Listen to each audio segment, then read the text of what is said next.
Hey guys, I'll even add myself to the screen. Hello. Welcome to Starting 11. It's LGRN, the highlights. Weekly look. The Premier League. What happened there this past week? Oh boy. We had a doozy. We had a doozy of a week, guys. Now, I'm going to have to go back. Saturday morning. Early Saturday morning for me. Much earlier for some other people who can't make it onto the show this week. Adelia, of course. Adelia on assignment. Adelia on assignment for the network this week. Ferris Muthana would try to make it. Of course, he's a West Coaster as well. We won't know if he's going to be able to make it or not. Things aren't looking good. But, guys, you got me. This isn't a consolation prize. Hey? This is like winning the Premier League. This is like something that Tottenham will never experience in their life. This is just like winning the Premier League. Getting to spend the next maybe 45 minutes to an hour with me. Depends on how much I ramble. Ramble like I'm currently doing. Now, let's go to that game. It's over at Crystal Palace, where Liverpool is finally in first place here.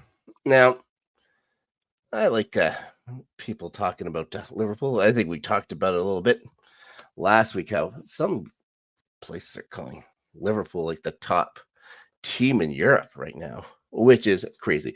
Guys, this is the exact same team they had last year. Almost to a man, the exact same team. Couple of minor changes. Arne Slot comes in, he's taking over for a legend, sure. But it's not like he was taking over like a used piece of junk. They're a pretty good squad. Now, they were also in first place around this time last year. It didn't work out well for them. I don't know how it's going to work out this year, but I know it worked out well on Saturday against Palace. They're going to stay tops. Here's the deal, guys. Crystal Palace can't score. They are bereft. Is that the right word? Of scoring. We have a busy Adelia. Always has the time to jab the Tottenham Hotspurs, and I have to respect her for it. She says she's just here to laugh at Spurs. I think even their fans sometimes are just there to laugh at Spurs, aren't they? They got to do something. Maybe it just hurts too much to cry for them. They got to laugh. But we're going to get to them later. Eddie Nketiah. Looks like he scores in the first minute for Palace, but he was clearly offside, at least one, maybe two strides.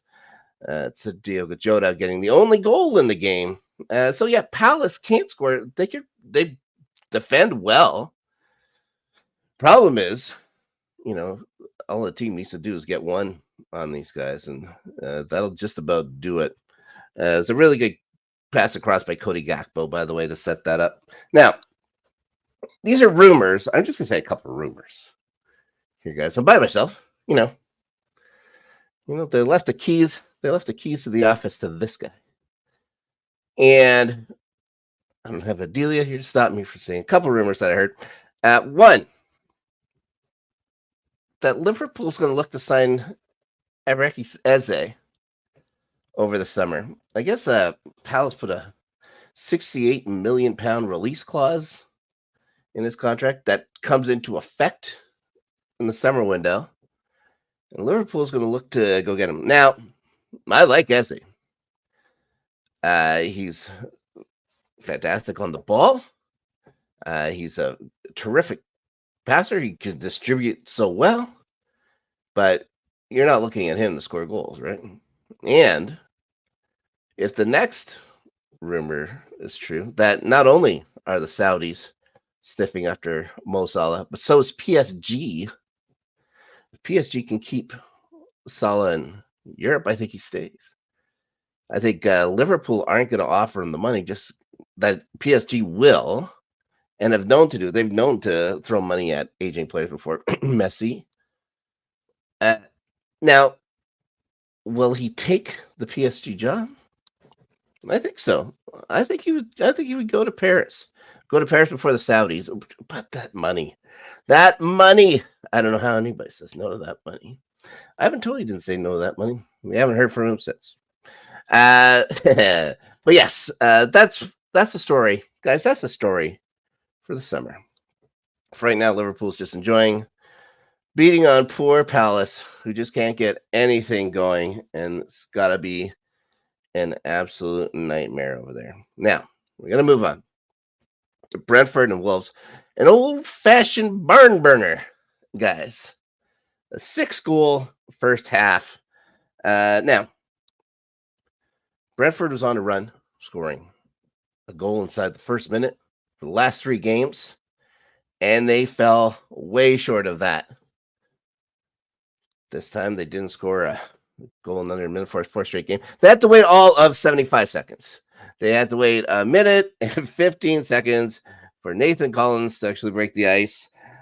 But Mateus Cunha, though, would tie this match up just 2 minutes later. It was then Nathan Collins gets taken down in the box, and Brian Mbumo steps up to the spot. A little Jorginho hop from Mbumo, which is nice. It's always nice to see that. So the first 20 minutes, the score is 2-1. Wolves will tie it again. Jorgen Strand Larsen, the name we keep mentioning here, either for good or bad, ties it in the 26th. Real sharp deflection for that one. Christian Norgard is going to put the Bees up ahead again, just 2 minutes after that. Ethan Pinnock with a nice header just before halftime will make it 4 goals for the Bees, 2 for Wolves. Wolves can compete. They're just letting in goals, too many goals, and it's not like in the second half. Like Sam Johnson was really good for Wolves. There's just too many shots, too many good opportunities. Like defensively, they just fall apart.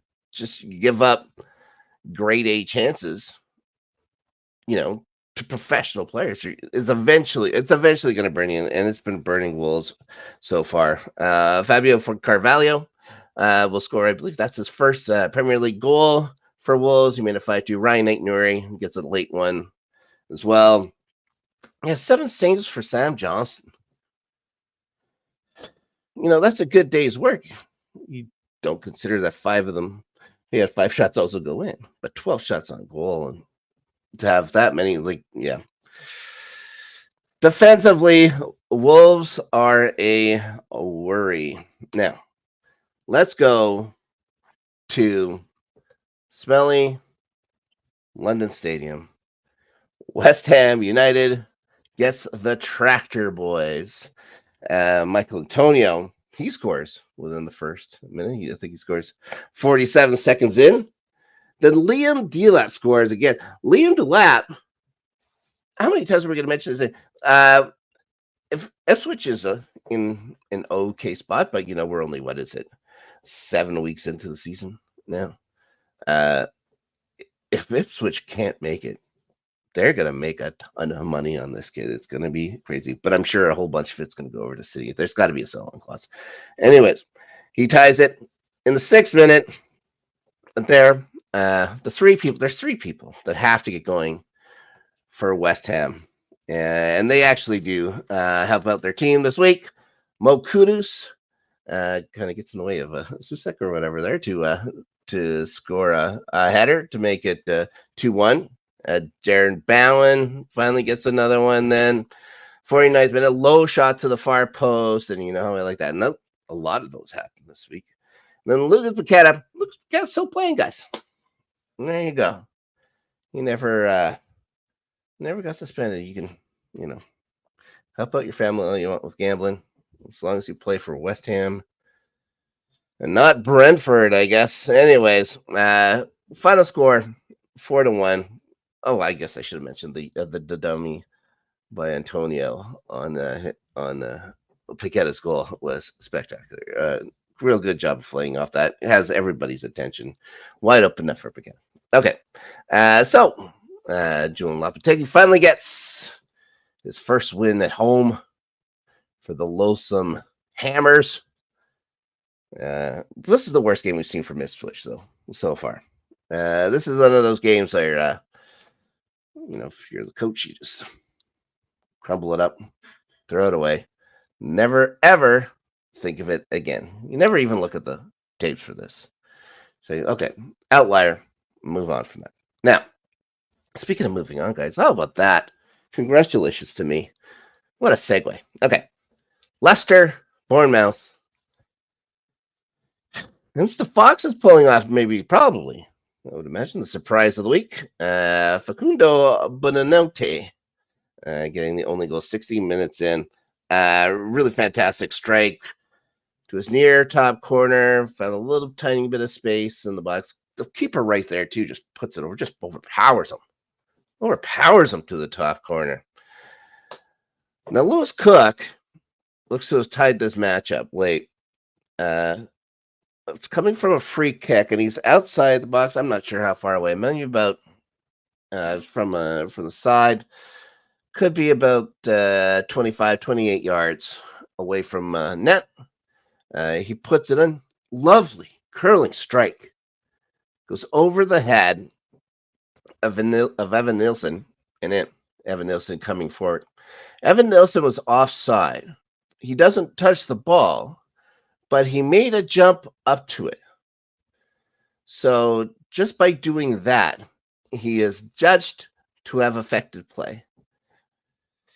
So no goal. So another case of a lovely free kick being ruined on a technicality, I guess.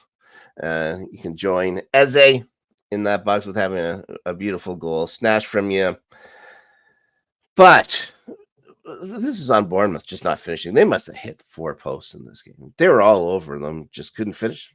You know what? Sometimes you just have to blame yourselves. And they got to take this one on the chin. They weren't great. Moving on. Speaking of great, this was a really fun match to watch. City and Fulham. 2 teams, everybody hates City, except for, bandwagon jumpers, I guess. They really love City. They can't, I don't know if they can't remember or just don't remember because they're either too young or just not paying attention. But they're a nothing club, guys. They're a nothing club. This is all so strange. There's 115 different things going on. We'll see how much it actually comes to pass about these guys. But yeah, City aren't a big club, no matter what you think. Now, Fulham comes in again. Talking about teams that aren't big. Fulham, yeah. Not even, could you even consider them the second best team of Fulham? I don't know. Anyways, they go ahead, actually. All this being said, they actually take the lead on City, and Fulham has been much better this year. Andres Pereira scoring in the 26th minute. The big deal about this was the incredible backheel assist from Raul Jimenez, going past the ball, backheeling it, lofting it up in the air over a defender and over to Pereira, who puts his boot to it. Absolutely fantastic. Goal of the week. It's easy goal of the week. Assist of the week. Going to be up there in the easy, I would imagine. If there's going to be 5 better assists than that this year, we're in for a great year of football. It was that good. Problem for Fulham.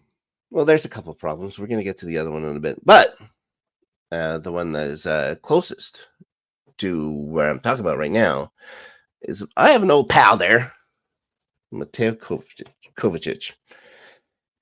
He decides to restore order to this match, netting a brace, getting him twice in succession, within the 2 sides it has, one in the 32nd, one in the 47th. Same spot, like at the top of the box. One takes a deflection on the way in, but it was going to go in anyways. It was, you don't call that an own goal. That was an easy goal for Kovacic. And the other one is there's just Fulham giving up too much space at the top of the box. Kovacic making them pay. Jeremy Doku comes in the 62nd minute, and in the 82nd minute, he finds a little bit of spot again, top of the box, but then he uncorks a missile to the far top corner, make it 3-1. Rodrigo Muniz will score another one in the 88th for Fulham to make it 3-2, but they couldn't find another. Now, Here's the deal. Adama Traore. I keep mentioning. I like this guy. There's lots to like about Traore, except for the club he plays for. Big dude, strong dude. He's fast. He seems to be good over the ball. He's not terrible with it. But his finishing is atrocious. If he was clinical at all, Fulham wins this game. 2 chances on either side of the half. And when he's just the one in the second half is unforgivable. He's going in alone on Ederson. Has all kinds of space. Doesn't try to make a move at all and just puts it at him. You just can't blow these chances against City. This is what happens when you don't take your chances against Manchester City. They're going to beat you. Maybe even when they don't deserve to. Like, does City deserves a point? Sure.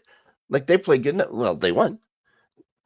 But, Fulham easily could have at least had a point, at least taken 2 away from City, probably all 3.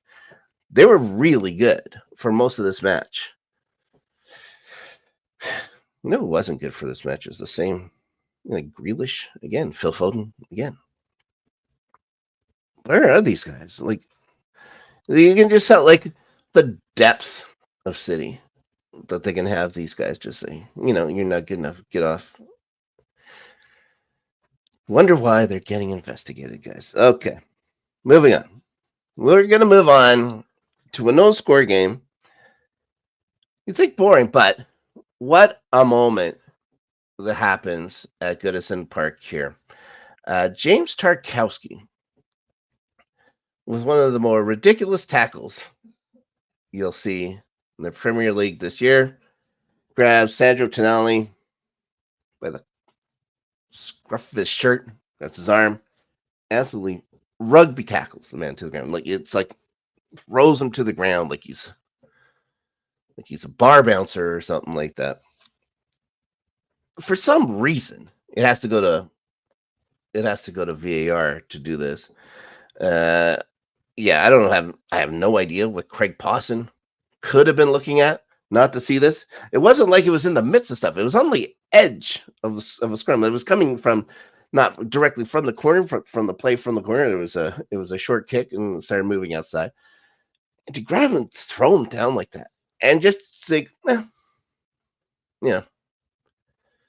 let VAR take care of it. It's a shame. You should charge referees £1,000 every time. I guess they don't even make that much per game, but they make more than obviously £1,000, but they don't make as much as you may think for these refs. That's why they're so apt for corruption. Anyways, so Anthony Gordon steps up. All this to say, guys, Anthony Gordon gets the call. Probably his last match, I would imagine, at Old Goodison Park, either because they're going to be moving into the new stadium. Well, even though they were supposed to be moving into it this year, but it got pushed back. So the Toffees are going to be moving into the new stadium, or they're going to get relegated. We're going to see what happens. Right now, they're not, because one thing, he's going up against Jordan Pickford. Jordan Pickford is honestly an enigmatic goalkeeper. I think he's good on penalties. Other than that, he can make some wild decisions in his own crease, make some poor stops as well. But obviously, he has a book on Gordon. He must have seen him take dozens of penalties at their time together at Everton. Anyways, he guesses right, even though, Gordon was nerves of steel up against the City. But against the Toffees, he falls to pieces.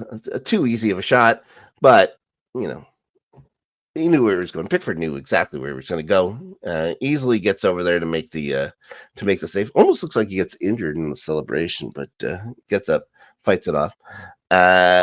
Dom Calvert-Lewin, a little later on in the match, it looks like he gets tripped up. He's looking for a penalty call a little later. He doesn't get it. VAR doesn't get it either. They may have clicked heels or something like that, but he jumped straight up. All he was doing was looking for a call, and I guess they decided, no, we're not going to do that. We're not going to do that. You're going to need to actually, calf wrestle a man to the ground to get a penalty in this match. And this time, it wasn't good for Gordon. Kind of fun. It's kind of always fun to see Anthony Gordon fail. If you're me. Okay. Well, that's it for this match. Now, I was kind of talking, hoping that maybe a good friend, Ferris Muthana, may have been able to make it to talk about this match. But he isn't here. So it's going to be me, the Chelsea fan, talking about Arsenal taking on Southampton. I'm sure Adelia thinking that I'm going to be praising Arsenal here, No, I'm not going to praise them, but, they did enough. Raheem Sterling is getting a start right now for Arsenal, so you can tell that, their depth is getting a little challenged. There's been some injuries for Arsenal. The more interesting start, probably, of course, Aaron Ramsdale starting for Southampton. His return to Emirates Stadium after moving over in the summer window. Hold on. Look how professional I am. I can even see comments. Adelia did not see this match, but she's spoiling the result. Okay. I don't think it would be much of a spoiler to say. Anyways, no score in the first half for this match. The pitch was awfully weighted one way. It was definitely Arsenal over the ball. I think they were just making things too easy. They weren't really working at all. There's a couple instances in the box. I think Raheem Sterling goes down fairly easy. He wants a penalty. Same with Kai Havertz. Maybe Kai Havertz had more of an argument, but both, I wouldn't have, and maybe I'm looking at these through blue-colored glasses, but I wouldn't have awarded a penalty in either case. And then they go to the half. They come out, and it's still Arsenal. But summer signing Cam Archer coming over from Villa. Of course, he played for Sheffield United on loan last year. Cam Archer coming off the bench for Ross Stewart. How's Ross Stewart start ahead of Cam Archer? Anyways, Cam Archer is able to actually put the Saints ahead 1-0. And this is the 55th minute, I believe, of the second half. But Arsenal had enough of that. No more toying around. They're actually going to put their work boots on. It's Kai Havertz scoring 3 minutes later. And then Gabriel Martinelli looks like maybe he's rounding back into some earlier form. And he gets a great pass from Saka on the assist to put Arsenal ahead 2-1. And then Bukayo Saka himself, he gets a goal. It's just a poor touch in the box by Yukinoru Sugawara. It's one touch, and it just not only goes towards Saka in the box, just at speed away from himself. It's just poorly played ball. Saka is not going to, he with such a gift. How do you deny a man such a gift? You know what I mean? Anyway, Saka scores. They make it 3-1. It's going to stay unbeaten for Arsenal. They're not going to have any other problems from there. Those poor Southampton Saints, just 1 point on the season. I don't think they're still not the worst team, but come on. These guys are done. Are they worst? Like last year we said that Sheffield United was the worst team we ever saw in the Premier League. Will the Saints match or surpass their crappiness? Gotta wait till the end of the year to find out, guys. So that was it.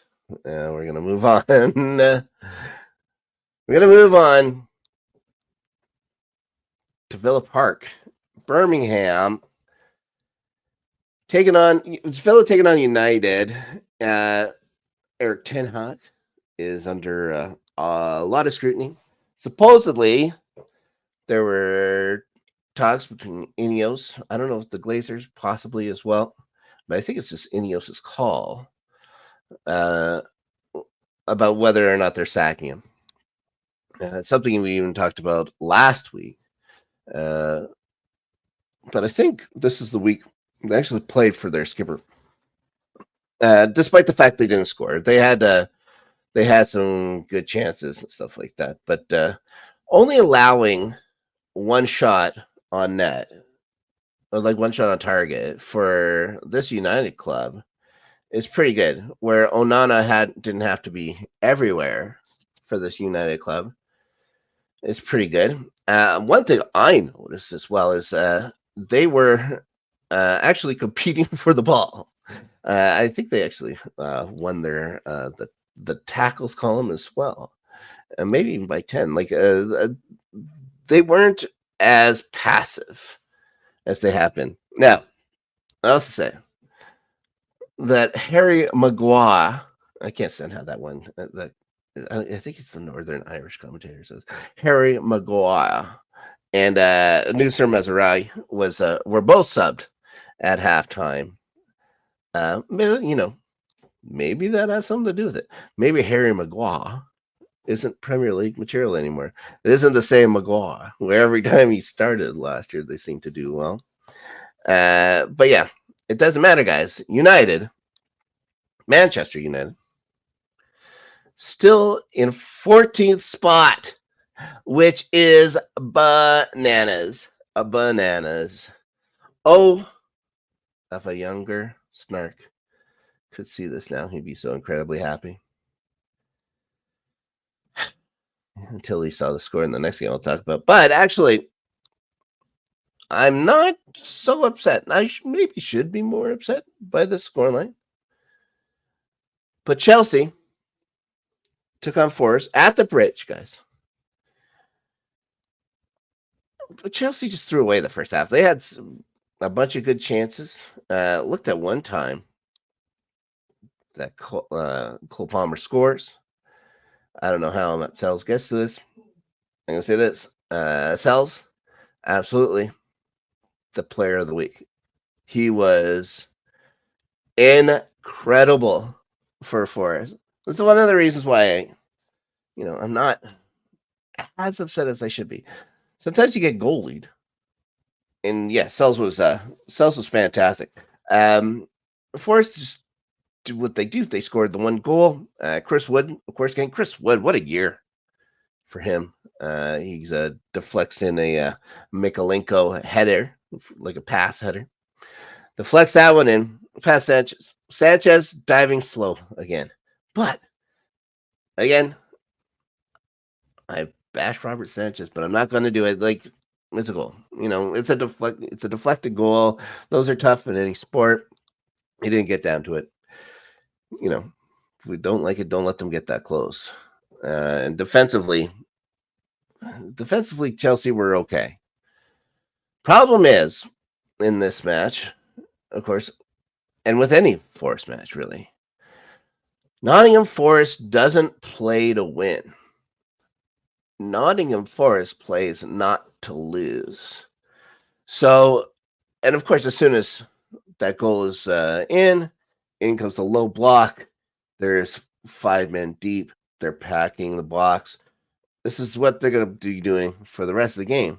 But here's the deal. In the 57th minute, Noni Madueke scores.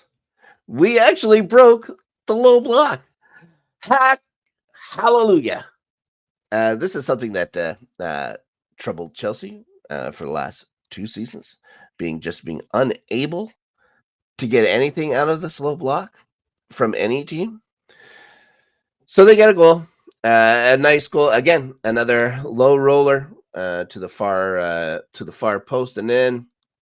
Noni Madueke again had some good chances in the first half, a couple good chances in the second. Here's the thing. James Ward-Prowse on a yellow card. A ball gets in behind him. Nicholas Jackson is charging in after it. James Ward-Prowse just decides he's going to grab the ball to deny Jackson the opportunity. I think they only give him a yellow card for this. His second yellow, and he's sent off. It should have been a straight red. But anyways, Chelsea now with 11, and they couldn't do anything. Like Forrest playing a man down. They're comfortable in that low block, just waiting things out. But Chelsea had opportunities and had massive opportunities. Cole Palmer stopped twice in close. Mudryk with an incredible run after a beautiful save by Sanchez. Mudryk runs up for the entire length of the pitch with the ball with such pace, such speed, such force. Looks incredible. I almost said a bad word. I didn't, though. I didn't think Adelia in front of me. A fantastic pass to Christopher Nkunku in front of who's come on for Jackson finally. And I've skipped past one thing that I'll get to in a minute. With the huge header, somehow sells us there. You know, Nkunku, you have to put that ball low. You have to put that header low. No, he puts it straight ahead, but he was coming in like a missile too. I don't know how much the ball was coming in at pace. He was moving as fast as he could. I guess he just wanted to make contact, I suppose. Sells makes a great save, and he just made so many. And then at the end of the game, here comes Forest. And they're having a tryout. They decided, no, maybe there's only a minute or so left in the 13 minutes of extra time that they got because of an injury and then shenanigans. You get to the shenanigans in a sec. Sanchez making again 2 good saves to make sure that Chelsea get at least a point out of this. A point, it would have been nice to get 3, but you'll take the 1. I think Forrest got a well-deserved point. They can all buy a beer from that sells. Now, the silliness I was talking about happens in the 89th minute. Cucurella running after a ball going out of bounds. Bumps into a Forest player. He's going to get a yellow card for that. Then Nico Williams runs up and trips him out of bounds. He runs into Enzo Maresca on the touchline, tackles him, he bowls him over. Maresca's fine. And then melee start. Everybody gets involved. Everybody's pushing. There's people off the bench from both clubs there. It looks like Nicholas Jackson takes a swat at Morata. Like he slaps his face. But the FA isn't going to do anything more about it, supposedly. Now, I think Wesley Fofana gets a yellow card here. Cucurella as well. Cucurella is gonna miss the game against Liverpool. I believe Fofana is as well. Just too many yellows. That's one thing that Chelsea seems to collect their yellow cards this year. I think a lot of them unfairly. Cole Palmer got one because the ref wanted to put a spot kick about 10 yards ahead of where it should have been, but what are you going to do? 10 yards, maybe 10 feet. Just a lot of nonsense. Sells gets one late for time wasting. They were time wasting the entire match. They just decided to do it in the 5th minute of extra time or something like that. So I didn't wear the jersey today. The jerseys are for winners, as we all know. But the flag stays up. I'm not, I think if this was a draw last year, the year before, because of the frustration I'd been feeling, I feel a lot worse, but I'm fine. Chelsea and their 1 point here, even if it's at home, it's a tough matchup. When we play against teams that want to compete, we're going to do fine. It's just stuff, and we've historically now over the last few seasons just aren't good at playing against a low block, but they managed to survive this time. Good for them. Now, the next match is pretty tough. We're going to be down a couple guys on the back end, which is pretty tough. for us. I don't know who steps in for Kukurea. Does it have to be Ben Chilwell, maybe? Oh, all right. At least we can throw like Toulson in the middle for fun. So, yeah, it's gonna be Liverpool at Anfield with those guys gone. But we're gonna do our predictions here at the end of the show. I'm gonna do my predictions. I didn't get anybody else's predictions. One thing is, I forgot to ask. So there you go. Now, unless I can find it on here, which I'm not sure I can. Okay. Anyways, guys, last match. That's the thumbnail of this here program. Brighton Spurs. So if you read the thumbnail, you get obviously spoiled on what's going to happen. But we go to Amex Stadium.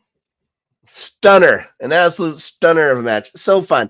If you guys, this is why you never turn off a game at halftime ever. Both teams here enjoy playing that high line. Two things. It's great. It's great if you're offensive minded. Fantastic. But when your defense stinks, things like this can happen. Now, and yeah, Tottenham's defense stinks. Brennan Johnson scores again, the little Welshman. So it takes only 23 minutes. It just comes it's not even a minute after Timo Werner had one called for offside. They had to take a look at, but it looks offside to me. But yeah, Brennan Johnson says, never mind. I'm just going to go score anyways. He's been, I think, very good this year. Even though I think he got booed at home once. These guys are out of their minds. James Madison makes it 2-0 in the 37th minute. They're just giving far too much space. Speaking of poor defending, you give them far too much space, and a really poor effort by Bart Verbruggen on this one. Because weakly throwing it, getting down, throwing a hand up. It hits the hand, bounces over him. That's a save you should make. Made it to the ball. It wasn't like it was going at such pace that it had no choice but to go into the net. It's just poor effort. Second half starts though, and it's like a switch got flicked for Brighton, and one the other way for Spurs. Now, Minte is going to take advantage of a poor defending by Destiny Udogie. You're going to hear that again. He was off in the second half. Destiny Udogie's off. He has maybe a bit of bad luck. A miss hit in front of his net. Minte pounces on it. Had the net to himself. 2-1. Then 10 minutes later, Jorginho Ruder gets pass to the box. And he's in between two defenders. One kind of bumps him, but it's just far too easy for him to go around. There was nobody played the ball. There was the one attempt at possibly a tackle. Maybe they didn't want to go too hard and bring him down in the box, but a soft defending by Spurs. He's going to level it. And then the winner's going to come from this guy's. Is there a comeback player of the year in the Premier League? Because if so, Danny Welbeck, obviously the early front runner for it. The winner comes off his head, and it's more great work by Ruder. This time he's spinning away from Dogie, just outside the box. He gets to the touchline, a Spur defender again, late getting there. He just lifts the pass from the touchline to the front of the net. I don't even know if he sees Welbeck, but Welbeck jumps up. He heads it home. 3-2. Spurs couldn't manage anything else. Final score. Spurs absolutely crumble in the second half. It'd be hard being. I imagine, give a shout out to Trevor. I think he's a great kid. Probably past his bedtime if he's watching it right now, anyways. But Yeah, it's got to be tough to be a Spurs fan sometimes. But I have good news, guys. I have good news if you're a fan of the Tottenham Hotspurs, and that's Ange Postecoglou always wins a trophy in his second season. That's a guarantee from the man himself. So don't worry about it. Yeah, the Spurs, the most trophyless team ever, gonna win a trophy this year through Ange Postecoglou's super high line that anybody can defeat. It seems, guys. If you want to win, you're gonna beat Spurs. That's the deal. You want to sit back, Forest? Probably not gonna win. Anybody else want to sit back? Not gonna win. Just play them. Just put the ball over them and run after it. They're just too high. The line's too high, and their defense is terrible. Their defense is atrocious, especially right now. And here's another thing. How does Dom Solanke get called up to England? Dom Solanke has 1 goal this year.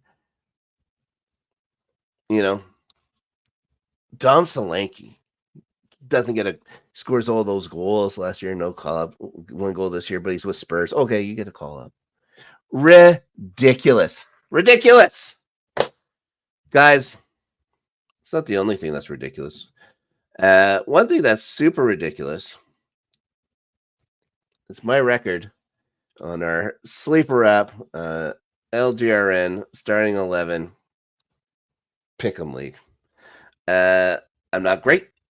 I'm going to tell you that right now. Sitting in third. I'm just 1 game past Trevor.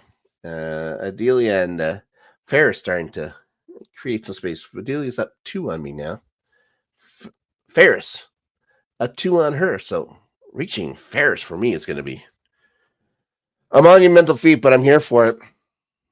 Guys, as you know, I've never been the best at picking the winners here. So we're going to see. I've made my picks. I'm going to go through them with you guys right now. Of course, the international break coming up.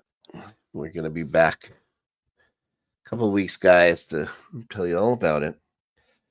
So, for the next match week. First match, Tottenham versus West Ham. This is at the vaunted outhouse. That's Tottenham Hotspur Stadium. I'm picking a draw in this one. West Ham has guys who can score. Defensively, they can be shaky. It's the same thing for Spurs. So if they're the same team, really, why would I think one team would beat another one? So draw, Spurs, and West Ham. Second match. Ipswich at home versus Everton. And I'm picking the Tractor Boys in this one. Fulham, back home at the Cottage against Aston Villa. 2 teams that are good. To say Fulham is good is maybe the biggest compliment I've ever paid them. They're playing Villa, another team I really don't like. And I'm picking a draw on this one because it's too hard to pick a winner for me. I just don't want to. Okay, so it's a draw. Next match. Second match. Next match, guys. At Old Trafford. Man, you always seems to be at home. You know what I mean? Manchester taking on Brentford. I have the Bees to win this match, which could be ugly. Well, we'll see if Ten Hag's in charge because we got the break here. Looks like Southgate. Maybe my old pal Thomas Tuchel. Both would be ridiculous in that shirt. Almost as ridiculous as seeing the special one there. Newcastle, Brighton. I'm going to pick Brighton on this one. Brighton can be tough. And Newcastle, you just never know. But maybe Isak's back. That could change things for Newcastle. But as of right now, I've chosen Brighton. Locked it in, guys. That just tells you how foolish I am. locking it in before the break's even been played. Anyways, Southampton at home to Leicester. Southampton is pretty bad. Leicester, not as bad. So I went with Leicester. Bournemouth and Arsenal. Arsenal's going to go on the road and win. They're undefeated this year, guys. Bournemouth lost this week to Leicester. So there you go. Wolves, City. Of course, I'm going to pick City, but it's a tricky matchup. I think City lost at Wolverhampton last year, but that Wolves team this year is pretty poor, and of course, City is going to be out for blood. Liverpool and Chelsea. I said a draw.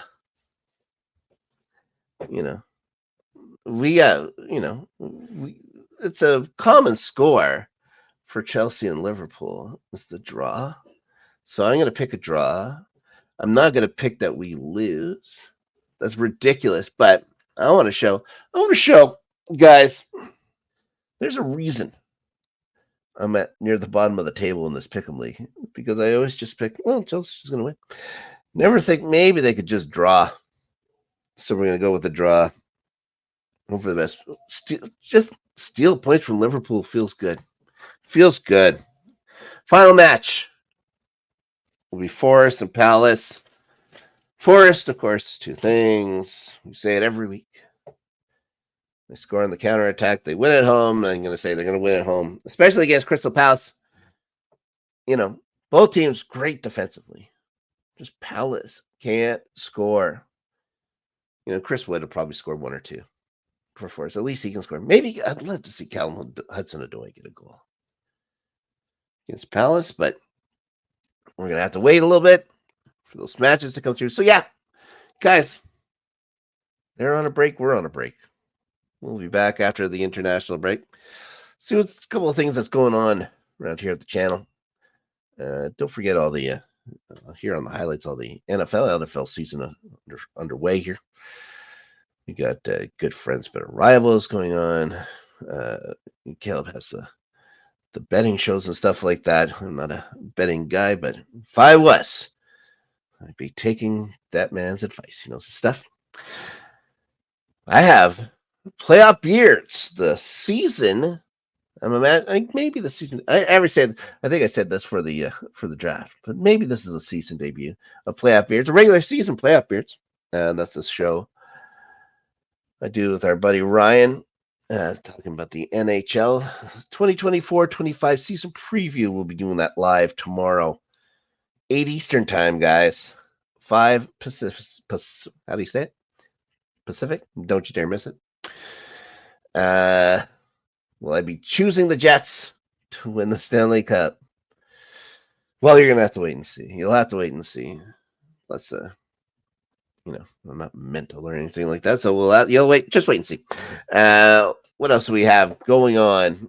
Plenty of stuff over on our entertainment channel. Danny and I will be back this weekend talking, I believe, about Canadian Thanksgiving. Guys, Canadian Thanksgiving's coming up. I just noticed my Something Evil's Lurking in the Dark.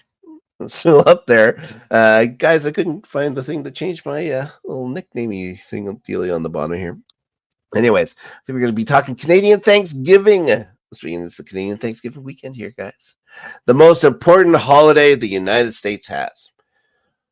Then what else? There's plenty of stuff they're doing post-credit wise. They've now finished with the Ring of Power. The second season finale is done. They're also talking about Agatha All Along, a show that I've been loving. They're talking about that on the flagship network. What is it? The Penguin? Penguin's so good. I like the Penguin better than I like that Batman movie. I think I say that every time I talk about the Penguin. But there you go. Anyways, guys, plenty of stuff. And of course, the Rewatchers Council. It's every Thursday on your Let's Get Ready network. Guys, this week, couple of big comebacks this week. First off, Brendan Maher. There's a council member who knows his stuff. It's Brendan Maher. Second of all, that's a sneaky little surprise. So you'll have to tune in Thursdays. When does it get released? 6 o'clock Eastern. I think that's when it gets released. So there you go. Usually we do them live, but this one will be recorded just because there's too much. We can get jam-packed episode, guys. It'd be fantastic. We're talking about faith, hope, and trick. So good. So good. But, guys, I say that I sometimes run on at the mouth a little bit, and I sure did this time as well. So, we're going to wrap up. I'd like to thank everybody for watching. I'd like to thank Adelia for the quick jab at the Spurs there. It's always appreciated. We'll be back. I think it's in a couple of weeks now to talk about the next week of the English Premier League. And until then, adieu. En français, adieu. En anglais, bye-bye.